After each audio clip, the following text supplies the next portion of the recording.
do it like that. And then we walk away and look at y'all and say, that was great, wasn't it?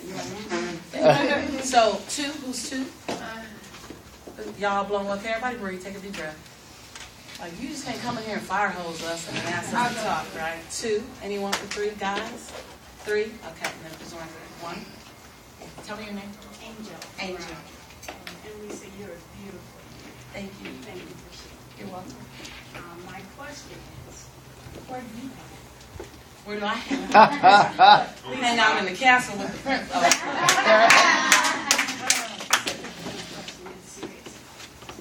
What pivot? Can you highlight one pivot that happened in your life and you knew it twisted you to a level that there was no turning back? So when you ask a pivot, most people want a positive turning point, but that wasn't my initial. So one was, and I said it here before to one of the other classes, when I didn't have Pampers for my son. He was 9 months old, and I didn't have Pampers. And I went to the ATM to get the money out to get Pampers. And in order to get $20 out, you have to have what? Money. And I had $11.42 in. And I wrapped my son Jelani in a towel for 2 days.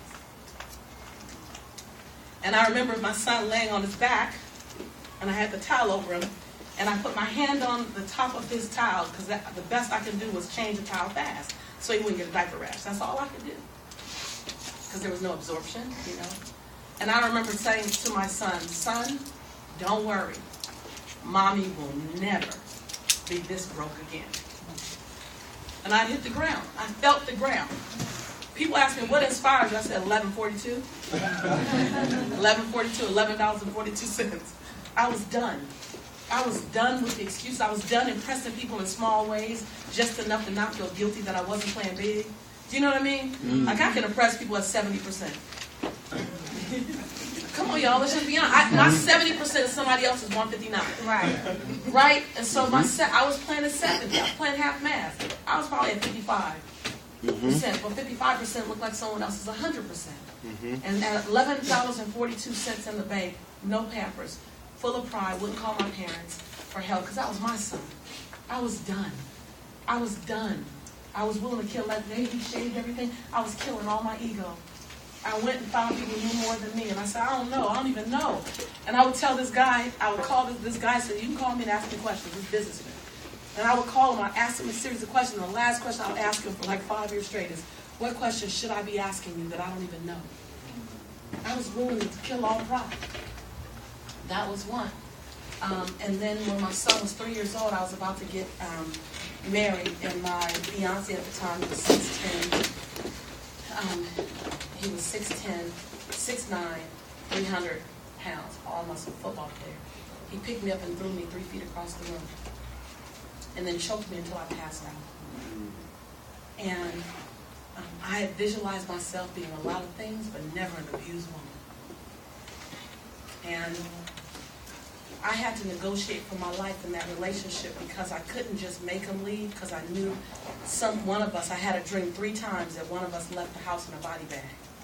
And I don't have reoccurring dreams that I remember, but I remembered that dream and I had it 3 times. And I knew if I handled it the way I would normally handle stuff, which is my mouth, let me tell you where to go and how to get there and what to do once you arrive.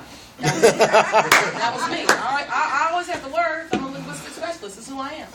I knew. I sat on my bed and I said, God, I'm not going to ask you why, because I'm not without sin. I'm not going to ask you why, God. I'm going to ask you, what am I supposed to do with this? And he had locked me in the house when I couldn't get out of the house and no one knew I was being abused. And I said, God, I'm not going to ask you why me, but I'm going to ask you, what do I do? What do I do, and what do I use this for? Because I got to use this as fuel, or else this going to kill me right here. And God said, I'm going to help you heal people. I heard it clearly. And he said, but first you got to learn how to shut up.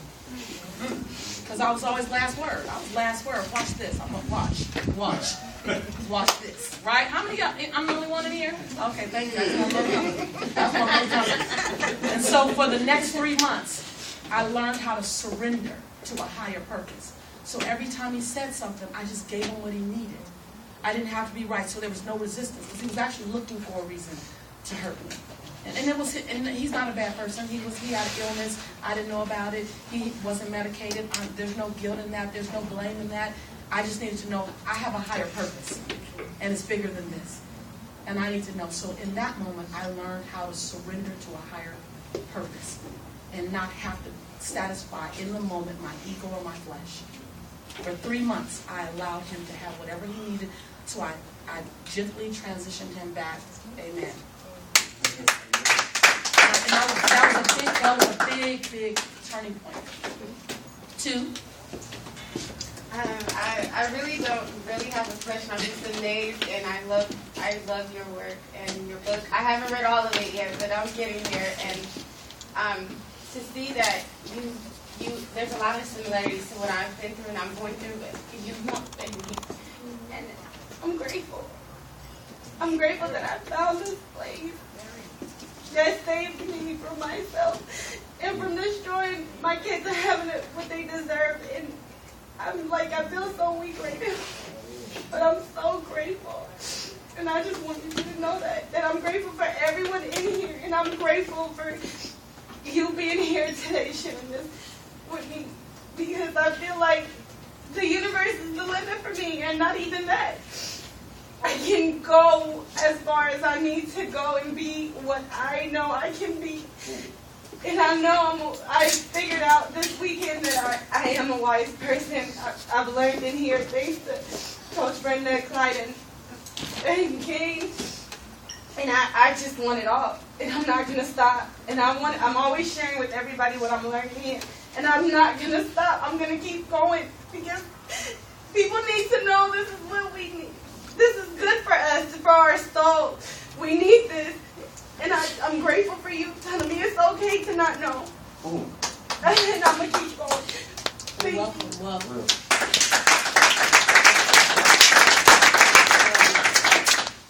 I'm glad that you're grateful that I'm here, because I came for you. Oh.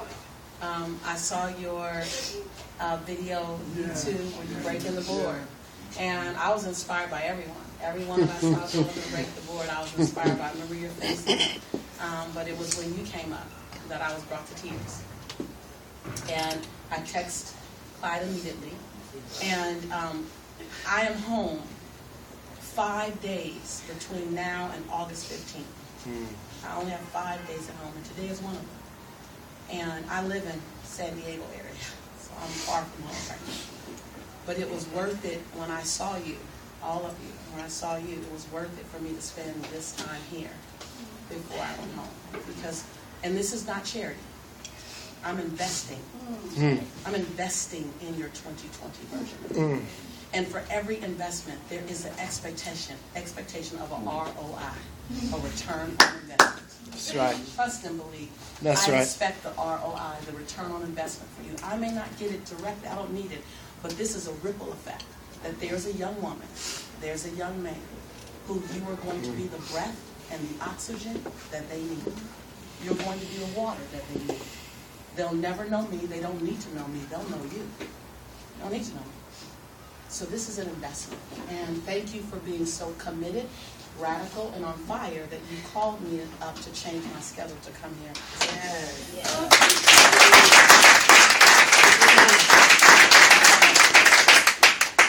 Three. Would you please stand up so I can see you, because you're amazing.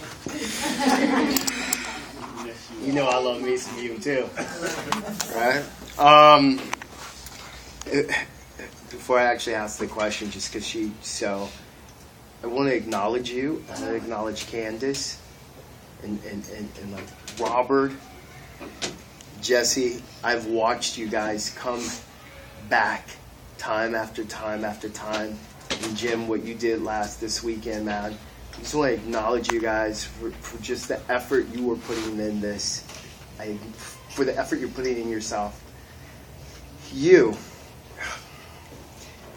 Before I ask you my question, can you tell them what you can make in a day speaking? Because you did say it before. Say it again. Well, it depends on where I am. When $25,000 to show up, what we normally in sales, once we speak, we make anywhere between $200,000 and about $300,000. Okay. So what she just did, she just invested upwards. Don't put $1 on it. Just Okay. So that, but to tell you that's what our you're price worth, list. Was that always the price list? to show you what you're worth, Right. she's here investing that, taking that into you. She's believing that into you. She's putting that investment in you.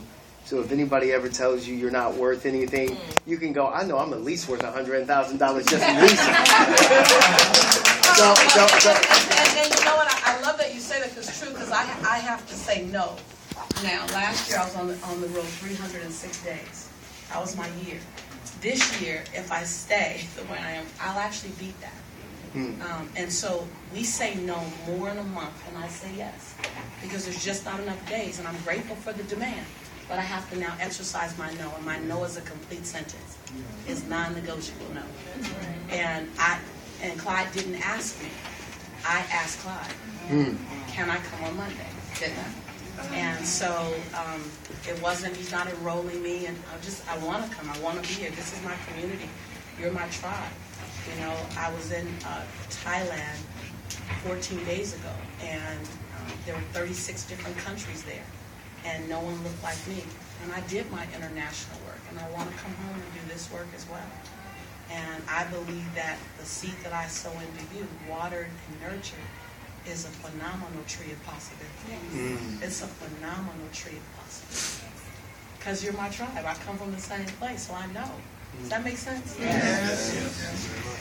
Which leads right into my third question. Latoya's going to love this. When did you and when was it that you realized that it was more than saving Lisa? Because first you saved Lisa. Absolutely. And then what was it that made you go, whoa, wait a minute. Lisa is also it needs to be about the world. Absolutely. It needs to be, like you keep saying, international. It's just not, you didn't just stop at LA. Right. Well, it came in layers. First it was just after the relationship had ended, I was broken. I was diagnosed as clinically depressed. And I remember sitting in the doctor's office. I was going through I have post-traumatic stress disorder, which happens when you're out of a traumatic situation, and I felt like I was going crazy. And my mother said, you got to go to the doctor. And I went to the doctor, and I never forget sitting on the table, and the doctor's doing all my, she's taking all my vitals and talking to me, and she said, Ms. Nichols, you're clinically depressed. And the words didn't register. It was like Charlie Brown's parents, wah, wah, wah, wah. I'm like, clinically, that don't fit with me. I'm a motivational speaker. I've been speaking for like 3 years, and she gave me a prescription, and it said Prozac. And I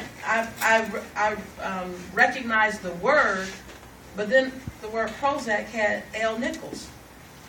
And the correlation didn't make sense. L. Nichols and Prozac. So I looked at it, and I looked at her, and I said, you mean I'm really sad? Like, I couldn't say depressed. She goes, you're really, really, really sad. I'm like, oh, okay, I can understand that. So why am I sad? I'm sad because I lost myself. How many of you guys feel like someone who I lost myself?